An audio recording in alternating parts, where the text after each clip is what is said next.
Hi, my name is Scott, and if you're into ham radio, you know that deciding on what antenna or antennas that you're going to use is a big deal, and it is influenced heavily by where you want to install them, what frequencies you want to select, and just other kind of considerations like whether you're in a homeowners association or whether you have some freedom to do it a bit more on your own.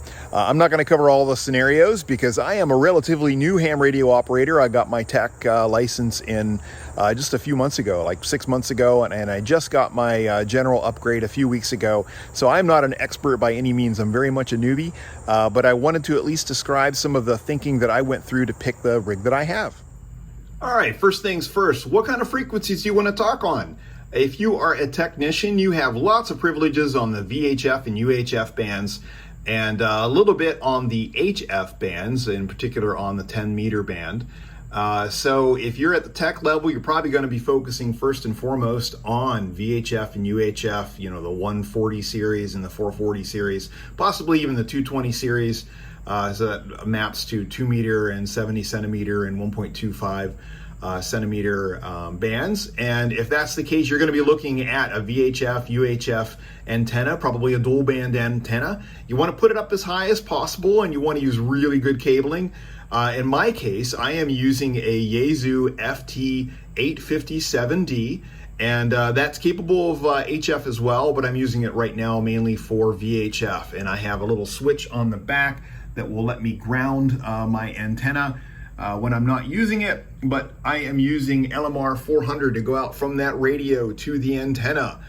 Now, in the case of if you just want to listen, or you get your general upgrade and finally go all the way up to your extra class, you're going to be interested in HF. And in my case, I have an ICOM IC7300 with a lovely little waterfall display that allows me to send and receive and HF and a variety of bands, including connecting it onto a computer to do some digital modes and whatnot.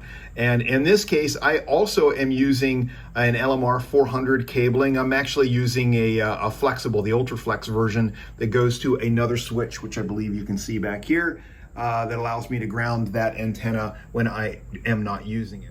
Okay, now that we know that we need two antennas, if you want to do both VHF, UHF, and HF, VHF and UHF are usually in the same antenna, a dual band antenna. HF is usually a different antenna and can be a multi-band antenna. How do you get your radio connected to those antennas? And we'll talk about the antennas here in a minute. But the way that I do it is I have little patch cables that go from the radio. This is my 7300 that just kind of hangs down by the wall, comes back up through a hole, and goes to a switch. And that switch then goes to a cable that runs, I'll show you where that goes in a minute, that goes to the antenna. And when I'm using the antenna, I have it switched to the antenna. When I'm not, I switch it away, and that grounds both the core of the radio and of the antenna itself, and that eliminates the effect of a nearby lightning strike, in addition to a lightning arrestor I'll show you in a minute. But this helps to protect the radio when I'm not using it. When I'm using it, I flip it back, and that allows the radio to start hearing and transmitting through the antenna.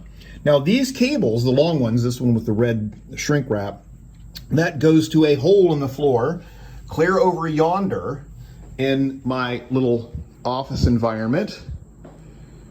That goes downstairs, and I'll show you where that goes, but ultimately it just goes downstairs and then to the exterior wall. And here we go. Coming out of the exterior wall is that cable that I've run through a 1/2-inch hole that I used a masonry drill bit through. If you've got different materials like, you know, a wood sided house, you probably use a wood bit. But that cable comes out, and I have put a fitting. This is a PL259 fitting, and that connects to a little, what do you call that? An L joint, a little adapter that goes to a lightning arrestor. That lightning arrestor is crimped, and I'm going to get that soldered here soon, but that is crimped to a pole that I've driven down into the ground. That thing's like 4 feet tall. And then there is a line, a copper line, 10 gauge line, that runs over to my house ground. And then this cable is one contiguous cable that runs along the side of the house. It goes under the ground for a short time under my pavers. And looky here, it comes up in the fence and runs above the ground to protect the cable. So only a short portion of that is underground. And it runs all along the fence over to that corner where there's a little bit of loop there in the corner. And that runs over here to my antenna, or antenna. And the antenna is connected by the other PL259 connector at the end. I have a little balun that helps to prevent feedback of the transmissions to the outer coax shielding. You don't have to have one, but I found one for cheap at a ham radio show and thought I'd go ahead and put that on there just for safekeeping. And then I have the glorious DX Commander Classic that is an all-band vertical that has elements specifically for 10 meters, 17 meters, 12 meters, 20 meters, 30 meters, and 40 meters, which also gives you resonance on 15. And there's even resonance on the 6 meter and even some 2 meter and 70 centimeter bands, believe it or not. And there's all my little ground radials that are coming off of them, and they get buried in the grass over time. I pick them up whenever I mow. And the antenna itself, I have guide both in the lower ring and in the upper ring for extra stability. And it is very discreetly put out here in the middle, not my middle of my yard, at the end of my yard. And that works great for me for HF. You can see in my yard configuration, I could have also gone with a wire antenna, perhaps going from the edge of my pergola running up to one of my trees. That one's the tallest one. It's about 35 or 40 feet tall. That would have been okay. Or I could have gone maybe from the roof up there, but this one just felt like it was easier to install and support more specifically tuned frequencies without requiring an external tuner. So that's why I went with the DX Commander. Now similarly, we were just over here and I showed you where the HF antenna comes out of the side of the wall, and that goes to my DX Commander. But also a little bit further on down here, you'll see that copper line, that 10 gauge copper line, gets connected onto my main house power ground. And then I've got another copper line, 10 gauge, that goes over to another cable that comes from my VHF UHF antenna, or radio, to that antenna. And I've done the same thing. I have a 1/2-inch hole cut in the wall, and I've got some copper steel wool stuff there in the gap. I think I made the hole a little bit bigger than that. And that fitting goes to a little L joint that goes to a lightning arrestor. That thing is crimp ground, which I'll solder, that runs down to the 3 or 4 foot copper line or spike I've driven into the ground, and that thing is again run by 10 gauge over to my main house electrical ground. And then that goes to a cable that runs up right behind my drain spout that I have just fashioned, just lashed. You can use wire ties. And that goes up to the top of the roof, and you can see it up there. I'll try to raise my arm as high as I can, but it's mounted on the eave, and that is an Ed Fong J-pole. It's a tri-mode J-pole that's about 5 feet tall, and that allows me to get really, really good transmission and reception of the 140, 220, and 440 frequencies. Basically 2 meter, 70 centimeter, 1.25 centimeter bands. It works out really, really well. And that antenna is very discreet after blacking it out using some plastic black dye. It's not a paint, it's a dye. And it's very discreet and very hard to see, and it performs really well. So a couple more words about the whole setup. I'm really, really happy with the way this stuff all works. I'm able to hit all of the Columbus, Ohio repeaters very easily.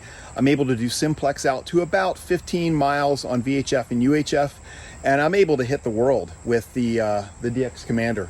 Oh, is it behind me? There it is, whatever.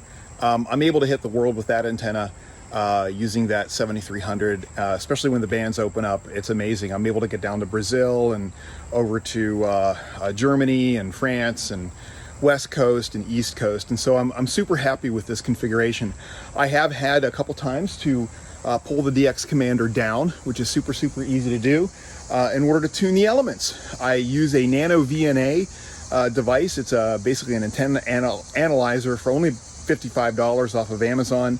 You learn how to use it, and it does a really good job of identifying the resonance across different frequencies. You have to remember to calibrate it every time you change the scan frequency range. But if you do that religiously, you're able to get really good results, and I can trim or extend. I've done that both on these things, trimming or extending the length in order to get the resonance just about where I do the most operations. And I've been able to eliminate using even the internal tuner of my IC7300 most of the time. There's a couple frequencies where I like to have it on because the resonance is not quite where I want it to be yet. But love the antenna. I love the LMR 400 cable. It's very low loss. It's very tough. It's nice and thick. I love having a lightning arrestor that's grounded to my electrical ground for both of those antennas. I love having switches that ground both my antenna and my radios in my shack. And it keeps me from having to unscrew the radios every time I'm done using them. And reception is fantastic. So I thought I'd share the thinking around that and what I installed. Again, I could have gone with a wire antenna, stringing that from some various different places, but I figured that this was going to be the easier solution for me. And the build of the DX Commander was really lots of fun. That's a fun project in of itself, especially getting to kind of tune the elements and learning a little bit more about how to get resonance where you want it to be. So that's it. Hope you enjoyed. Talk to you later.